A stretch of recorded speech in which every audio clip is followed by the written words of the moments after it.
Assalamualaikum warahmatullahi wabarakatuh. Halo anak-anak, bagaimana kabarnya? Semoga selalu dalam lindungan Allah ya. Pada kesempatan kali ini kita akan belajar sejarah kebudayaan Islam materi Sunan Kalijaga.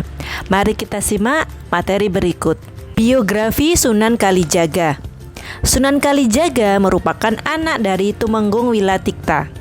Kakeknya seorang keturunan Arab yang bersambung silsilahnya dengan paman Rasulullah, yaitu Sayyidina Abbas bin Abdul Muthalib. Untuk mengetahui lebih mendalam mengenai biografi Sunan Kalijaga, berikut asal-usul dan peninggalan bersejarah Sunan Kalijaga. Asal-usul Sunan Kalijaga. Raden Syahid merupakan nama kecil dari Sunan Kalijaga. Sunan Kalijaga putra seorang bupati Tuban, yaitu Tumenggung Wilatikta, yang memiliki istri bernama Dewi Nawang Arum. Sunan Kalijaga lahir pada 1450 Masehi di Tuban, Jawa Timur. Selain nama Raden Syahid, Sunan Kalijaga juga dikenal dengan sejumlah nama, yaitu Syekh Malaya, Lokajaya, Raden Abdurrahman, Pangeran Tuban, dan Ki Dalang Sida Brangti. Nama Sunan Kalijaga berasal dari gelar Sunan yang berasal dari kata Susuhunan, yang memiliki arti orang yang terhormat. Sementara kata Kalijaga berasal dari nama sebuah desa di Cirebon, yaitu Desa Kalijaga. Pada masa remajanya, Raden Syahid adalah seorang maling keluring, yaitu seorang perampok dan pencuri yang hasilnya bukan untuk dinikmati sendiri, namun untuk rakyat kecil. Raden Syahid telah mendapatkan pendidikan agama sejak kecil. Akan tetapi, saat melihat kondisi masyarakat Tuban yang mengalami kemiskinan dan kesengsaraan, jiwanya berontak. Sebab kesengsaraan rakyat tersebut masih harus ditambah dengan beratnya beban upeti. Sementara pejabat yang berkuasa berfoya-foya. Hingga pada akhirnya Raden Syahid melakukan aksi nekat berupa pencurian bahan makanan di gudang kadipaten. Raden Syahid membagikan makanan dari dalam gudang secara diam-diam dan membagikannya kepada rakyat miskin secara diam-diam juga. Nah, pada suatu hari di hutan Jatiwangi, Raden Syahid bertemu kakek tua yang bertongkat, yang ternyata kakek tua itu adalah Sunan Bonang. Karena tongkat itu terlihat seperti tongkat emas, Raden Syahid kemudian merampas tongkat itu. Raden Syahid bermaksud akan membagi hasil rampokan itu kepada rakyat miskin. Akan tetapi Sunan Bonang tidak membenarkan cara tersebut. Beliau menasihati Raden Syahid bahwa perbuatan buruk tidak boleh dilakukan meski niatnya baik.